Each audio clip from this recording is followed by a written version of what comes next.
Bieži vien gada laiks beidzās tā it kā tie nebūtu pabeigti. Attiecības beidzas bez atrisinājuma, durvis aizveras bez paskaidrojuma. Tu nesaņem sarunu, ko vēlējies, vai atvainošanos, ko biji pelnījusi.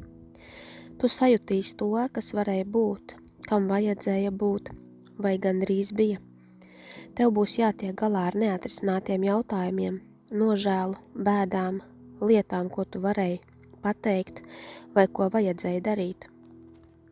Ja domāsi, ja vien, vai man vajadzēja, vai kāpēc viņi ne, bet noslēguma neesamība nenozīmē Dieva nodomu neesamību tev. Atsakies dzīvot kāpēc ieslodzītais. Neļauj vecām brūcēm atturēt tevi no godības pilnas nākotnes. Atlaid sāpes un aizvainojumus, neieslīgsti rūgtumā un nepiedošanā, atbrīvojies no vainas apziņas vai sevis sodīšanas. Tagad sagatavojies pieņemt nākamo sezonu, izvēlies šodien, pat ja es nekad pilnībā nesapratīšu. Es virzīšos uz priekšu. Es uzticēšos tam kungam, lai viņš tiktu galā ar nepabeigtajām lietām. Es atstāju vaļīgos galus aiz muguras. Es negaidu sarunas, kas iespējams nekad nenotiks. Es negaidu, kad cilvēki atzīs savu rīcību.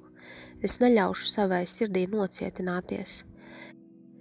Dievs nelūdz tevi virzīties uz priekšu tāpēc, ka visais tevis ir jēgpilns, bet gan tāpēc, ka tas, kas ir tavā priekšā, ir lielāks par to, ko tu atstāji aiz sevis. Tava dzīve ir pārāk īsa, un tavs aicinājums ir pārāk liels, lai dzīvotu, skatoties atpakaļ. Neļauj vienai neatrisinātai nodaļai atcelt pārējo tavas grāmatas daļu.